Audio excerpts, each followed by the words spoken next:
The ability to find unity in diversity, productivity out of limitations, and renewed strength in the face of challenges.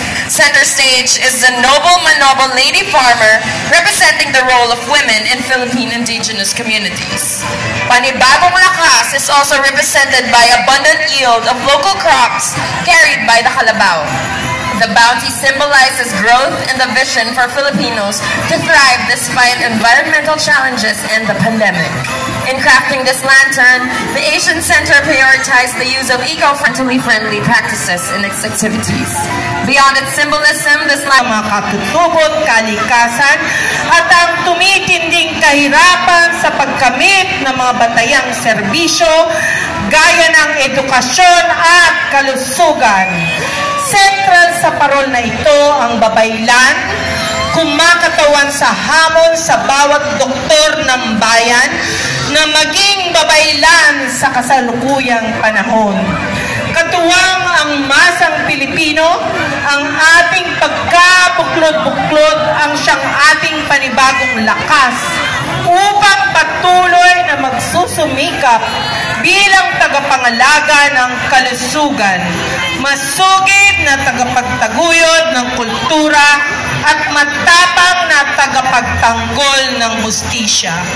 Habang ating ipinagdiriwang ang Kapaskuhan, buhat natin ang paninindigang maabot natin ang busilak na liwanag ng bayan, mahigpit na tungkulin nating makiisa sa lahat ng batayang sektor, lalo na ang aping pambansang minorya sa kanilang pakikibaka.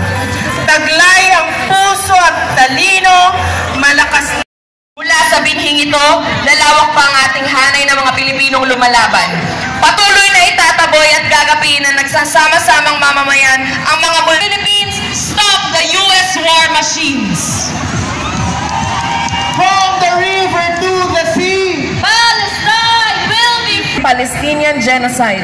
Dahil dito mismong nagaganap ang kwento ng kapanganakan ni Jesus. Kung ipingan pa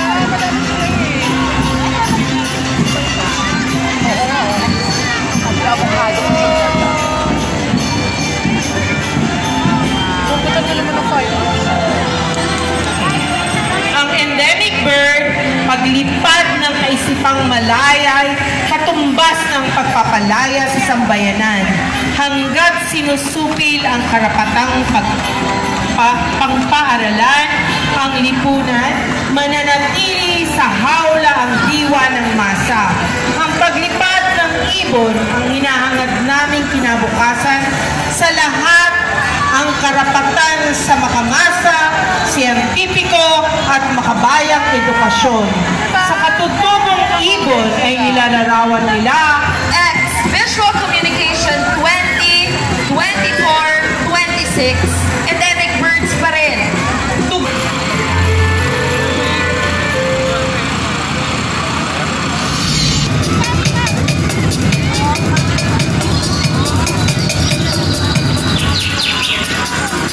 Hiyot man o mga manggagawa, kita natin ang kawalan ng gawing regular. Hiyot mula sa Fine Arts 14W. Ang kikiyot nila to.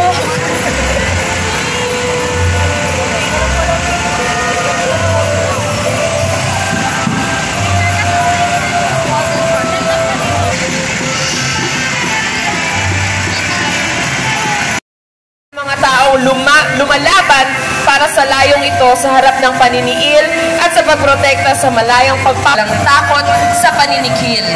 Muli, ang FA14 DSA Block Y ang mga dulungan.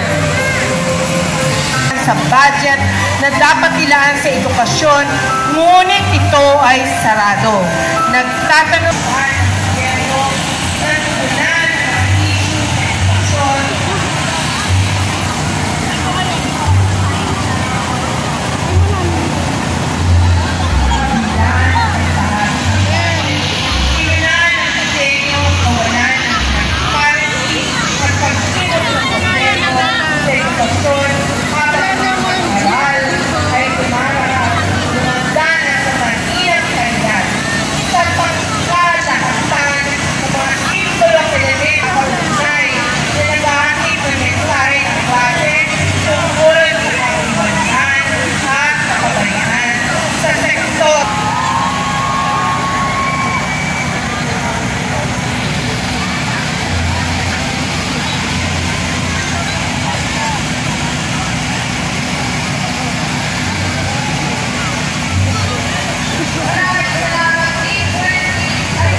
po.